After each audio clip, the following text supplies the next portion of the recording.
بسم اللہ الرحمن الرحیم۔ محترم ناظرین، السلام علیکم۔ ایک یہودی کو رسول خدا صلی اللہ علیہ وآلہ وسلم سے چند دینار قرض واپس لینا تھا۔ ایک دن آپ راستے میں جا رہے تھے کہ وہ یہودی آپ کے پاس آیا اور اس نے کہا، جب تک آپ میرا قرض ادا نہیں کریں گے اس وقت تک میں آپ کو یہاں سے نہیں جانے دوں گا۔ نبی اکرم صلی اللہ علیہ وآلہ وسلم نے فرمایا، اس وقت ادائیگی کے لیے میرے پاس کچھ بھی نہیں ہے۔ یہودی نے کہا، جب تک آپ میرا قرض واپس نہیں دیں گے میں بھی آپ کو یہاں سے جانے نہیں دوں گا۔ آپ نے فرمایا، اگر یہ بات ہے تو میں تیرے ساتھ یہیں بیٹھ جاتا ہوں۔ یہ کہہ کر آپ اس کے ساتھ بیٹھ گئے۔ جیسے جیسے وقت گزرتا گیا آپ کے صحابہ وہاں جمع ہوتے گئے۔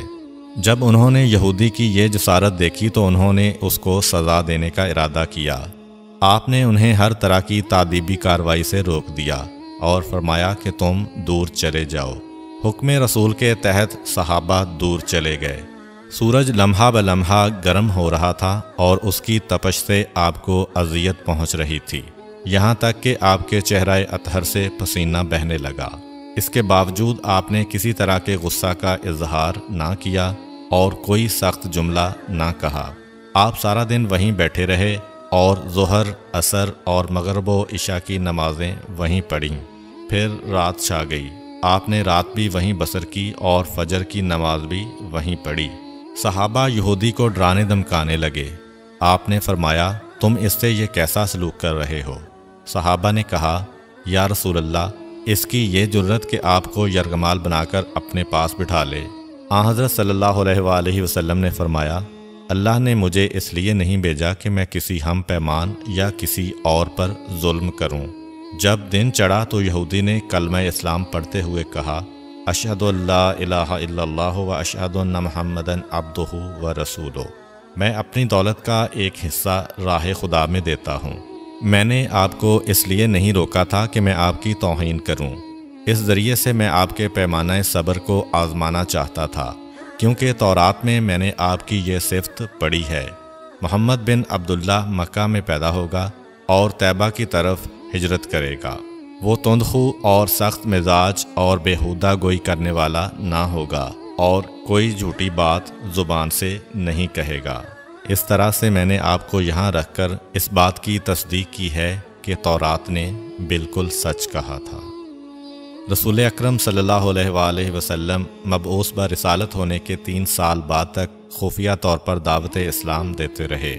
اس کے بعد اللہ تعالیٰ نے آپ کو حکم دیا کہ آپ کھل کر اللہ کا پیغام پہنچائیں اور لوگوں کو خدا کی طرف دعوت دیں۔ ایام حج شروع ہوئے تو پورے جزیرۃ العرب سے لوگ مکہ کی طرف آنا شروع ہوئے۔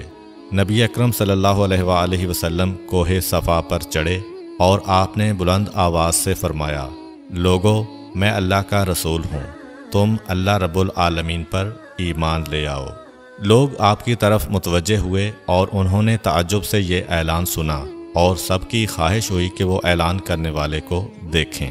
پھر آپ صفا سے اتر کر مروہ آئے اور وہاں پر بھی آپ نے 3 بار یہی اعلان کیا۔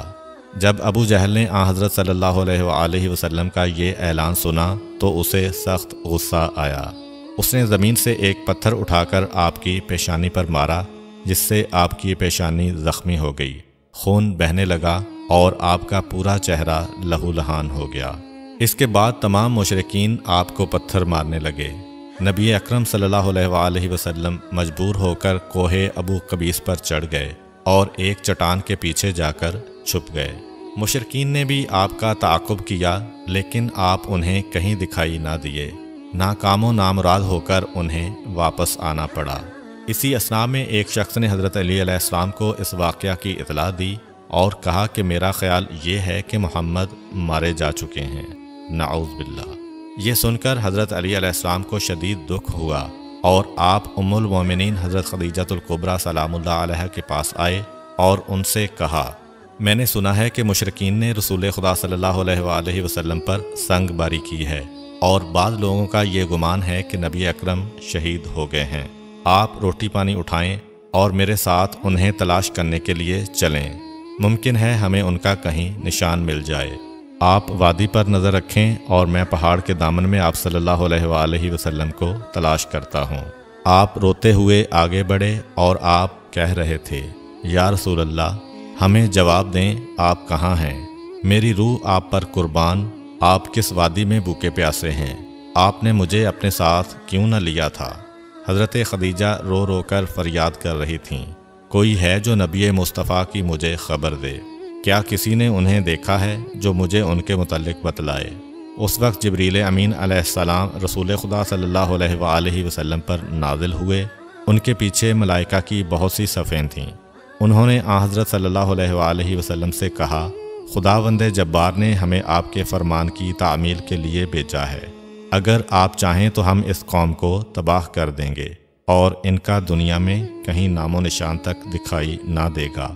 رحمت للعالمین نے فرمایا، میں نبی رحمت بنا کر بھیجا گیا ہوں، میں عذاب و انتقام کا حامی نہیں ہوں۔ پروردگار میری قوم کو معاف کر دے، وہ مجھے جانتے نہیں ہیں۔ جبریل امین علیہ السلام نے حضرت صلی اللہ علیہ وآلہ وسلم سے کہا، خدیجہ سلام اللہ علیہا آپ کو تلاش کر رہی ہیں۔ خدیجہ کے رونے نے آسمان کے فرشتوں کو رلا دیا ہے۔ آپ انہیں جواب دیں، خدا کی طرف سے اور ہماری طرف سے انہیں سلام پہنچائیں اور انہیں جنت کی بشارت دیں۔ نبی اکرم صلی اللہ علیہ وآلہ وسلم نے خدیجہ و علی کو صدا دی اور انہیں اپنے پاس بلایا۔ دونوں شخصیات آپ کی خدمت میں حاضر ہوئیں۔ انہوں نے آپ کی پیشانی پر پٹی باندھی اور گھر لے آئے۔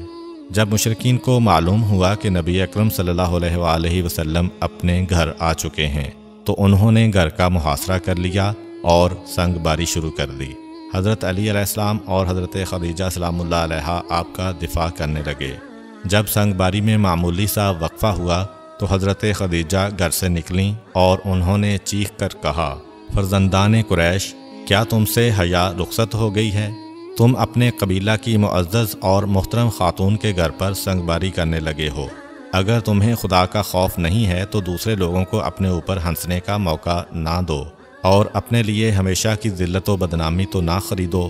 جب مشرکین نے حضرت خدیجہ سلام اللہ علیہا کی گفتگو سنی تو ندامت کے مارے ان کے سر جھک گئے اور وہ شرمندہ ہو کر اپنے گھروں کو چلے گئے۔ نبی اکرم صلی اللہ علیہ وآلہ وسلم نے دعوت اسلام کا آغاز ان روح فرسا واقعات کے ساتھ کیا تھا۔ آپ پر کروڑوں سلام ہوں۔ آپ نے لوگوں کو گمراہی و ضلالت سے بچانے کے لیے قدم قدم پر تکالیف اٹھائیں اور صدمے برداشت کیے۔ امید کرتا ہوں کہ آپ کو آج کی ویڈیو اچھی لگی ہوگی۔ اگر آپ کو ہماری ویڈیو اچھی لگی ہے تو ویڈیو کو لائک کریں اور مزید اس طرح کی ویڈیوز دیکھنے کے لیے ہمارا چینل سبسکرائب کر لیں۔ ملتے ہیں نیکسٹ ویڈیو میں، اجازت دیجیے، اللہ حافظ۔